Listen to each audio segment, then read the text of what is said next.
Hai hello, salam sejahtera Malaysia. Selamat datang ke channel Fels Lifestyle. Terima kasih kerana terus setia dan terus bersama di dalam channel ini. Tuan-tuan dan puan, semakin panjang dan semakin panas cerita yang melibatkan nama bekas Perdana Menteri setelah penemuan RM 170 juta. Ada yang kata rasuah RM 700 juta kerana melibatkan peruntukan bagi keluarga Malaysia waktu era Ismail Sabri menjadi Perdana Menteri, dan macam-macam lah rasuah, pengubahan wang haram dan sebagainya. Akhirnya berkaitan dengan ini, setelah Ismail Sabri disiasat oleh SPRM, ada satu komen yang saya terima. Komen ini amat panas. Berkata, jika Mahathir juga terlibat perlu disiasat, biar mahkamah tentukan. Tapi saya percaya Mahathir tidak ada terlibat dengan kejahatan, rasuah atau curi, menyalahguna kuasa, langgar undang-undang negara. Seperti yang sudah disebut nama-nama, mungkin ada kelibatan menyeksa ramai katanya. Komen seterusnya berkata, ramai rakyat Malaysia sokong 100% Ismail Sabri bongkar perasuah Malaysia yang menyorok dan berselindung di belakang tabir. Komen seterusnya pula berkata, munasabah apa yang dikatakan oleh Tun M, bawa dan biar mahkamah yang siasat dan tentukan. Ini adalah berkaitan dengan komen Ismail Sabri terhadap siasatan yang melibatkan PM9. Seterusnya komen yang mengejutkan pula berkata, betul tuh SPRM teruskan buat penangkapan yang mana terlibat termasuk Mahyudin. Itu pasal duit UMNO hilang ketika itu. Bermacam-macam komen yang saya terima. Dan kata duit UMNO hilang gara-gara rasuah itu. Ada yang sebut nama Muhyiddin di dalam ruangan komen. Begitulah kementerian netizen.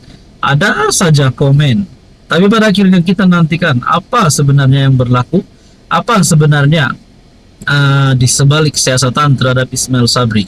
Kalaulah benar ada ahli parlimen pada ketika itu dan menteri pada ketika itu yang membantu Ismail Sabri ataupun yang terlibat dengan perkara ini, terlibat dengan rasuah, pengubahan wang haram yang melibatkan kes inilah, sudah pasti mereka perlu didedahkan. Seperti mana gesaan ini berkata, kami rakyat Malaysia sokong 100% Ismail Sabri bongkar perasuah Malaysia yang menyorok dan berselindung di belakang tabir. Jadi pada akhirnya kita nantikan saja apa yang akan berlaku. Kalau ada pendedahan identiti, sudah pasti rakyat Malaysia mahu Ismail Sabri mendedahkan identiti tersebut. Jadi saudara-saudara yang saya amat hormati, tuan-tuan dan puan, apa komen Anda? Hai hello, salam sejahtera Malaysia. Selamat datang ke channel Fels Lifestyle.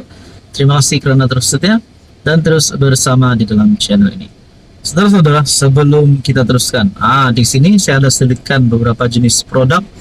Lihatlah, boleh tengok, boleh shopping. Produk mana satu yang best, yang sesuai dengan Anda. Boleh order, klik dulu, order macam biasa, macam dekat Shopee. Harga cukup berpatutan sesuai dengan kualiti barang.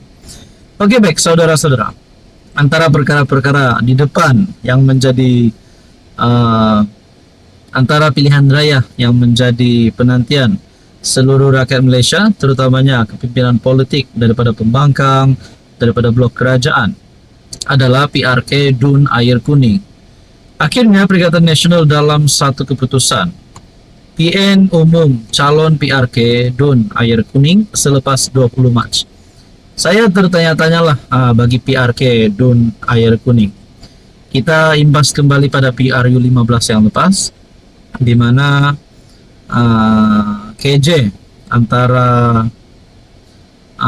selepas PRU 15, Khairi Jamaluddin antara yang sudah keluar daripada UMNO, ditendang keluar daripada UMNO. Begitu juga Mahathir yang kalah teruk pada PRU 15. Saya tertanya-tanya, KJ hari ini tidak mempunyai parti, manakala Mahathir pula berkawan dengan Perikatan Nasional. Adakah sekiranya Perikatan Nasional akan mengumumkan calon PRK bagi Dun Air Kuning pada selepas 20 Mac ini, adakah Tun Mahathir mempunyai harapan untuk menjadi calon? Oh, mungkin tidak mustahil juga. Begitu juga kepada Khairy Jamaluddin. Adakah KJ yang mempunyai pengaruh yang besar dan juga sosok pemimpin yang disegani dan dikenali ramai? Adakah beliau mungkin boleh ditarik masuk dalam Perikatan Nasional? Sekaligus tawaran beliau masuk PN adalah ditawarkan untuk menjadi calon PRK Dun Air Kuning. Wow, mungkin itu tidak mustahil juga kan? Nah, saudara-saudara, sedangkan hari ini KJ belum lagi menyertai mana-mana parti. Mungkin KJ akan menyertai blok kerajaan, tapi kalau KJ menyertai blok Perikatan Nasional, blok pembangkang, rasanya itu pun tidak mustahil juga. Dalam satu tulisan daripada Harapan Daily, PN hanya akan membincangkan calon blok itu pada PRK Dun Air Kuning pada minggu depan. Ketua Pengarah Pilihan Raya PN, Muhammad Sanusi, berkata, senarai panjang calon sudah diterima, melibatkan setiap sayap parti untuk diteliti. Setakat ini, banyak calon dikemukakan dan belum disenarai pendekkan nama calon berkenaan.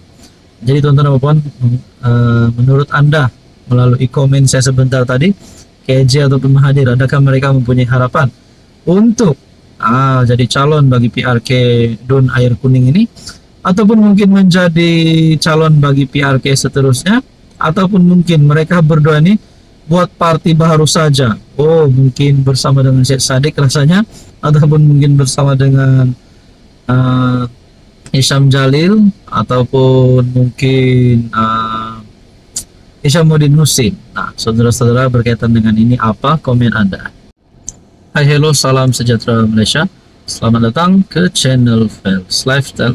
Terima kasih kerana terus setia dan terus bersama di dalam channel ini. Setelah kita dikejutkan dengan beberapa beberapa cerita tentang rasuah, antara yang disebut ramai, yang terbaru melibatkan bekas Perdana Menteri ke-9.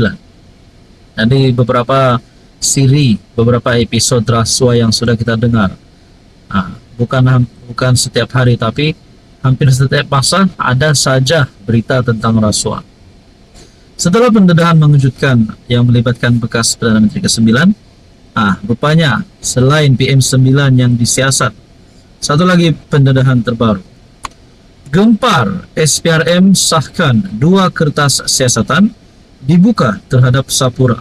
Nah, lagi ada satu lagi berita tentang melibatkan SPRM membuka kertas siasatan. Jadi saudara-saudara yang saya hormati, sebelum kita teruskan, di sini saya ada selitkan beberapa jenis produk. Anda boleh lihat, tengok macam biasa. Shopping dekat sini pun boleh, tidak masalah. Mana satu yang ngam di hati, mana satu yang ngam di mata, boleh klik produk itu, order macam biasa, macam dekat Shopee. Harga cukup berpatutan sesuai dengan kualiti. Jadi tuan-tuan dan puan yang saya hormati, adakah satu lagi episod rasuah ataupun satu lagi siri rasuah yang mungkin melibatkan ratusan juta, melibatkan berbilion-bilion ditemukan, ataupun mungkin ada lagi serbuan berlaku yang melibatkan berita ini? SPRM membuka 2 kertas siasatan terhadap syarikat Sapura Energy Berhad selepas didakwa terbabit kes rasuah dan penyelewengan. Sumber memberitahu siasatan dibuat selepas SPRM menerima maklumat berhubung salah laku membabitkan syarikat tersebut. Difahamkan, siasatan ini berdasarkan siasatan awal yang dibuka SPRM pada penghujung 2023 yang turut melibatkan tuntutan yang dibuat syarikat berkenaan. 2 kertas siasatan ini dibuka menjurus kepada kegiatan pengubahan wang haram dan penyelewengan membabitkan. Tuntutan sekitar 2018 ketika syarikat itu dikenali sebagai Sapura Kencana Petroleum Berhad. Selain jenayah rasuah, siasatan juga akan memberi fokus kepada isu kelemahan tata kelola dan kelemahan pengurusan.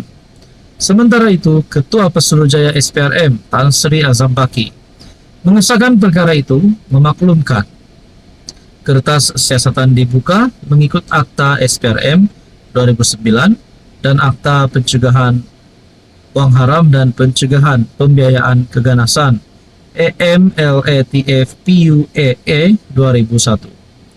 Semalam Perdana Menteri berkata suntikan dana kepada SEB bukan satu bentuk bailout, sebaliknya untuk membentuk vendor yang terkesan akibat masalah keuangan yang dihadapi syarikat berkenaan. Oke, saudara-saudara, kita nantikan saja apa yang akan berlaku. Apa komen Anda?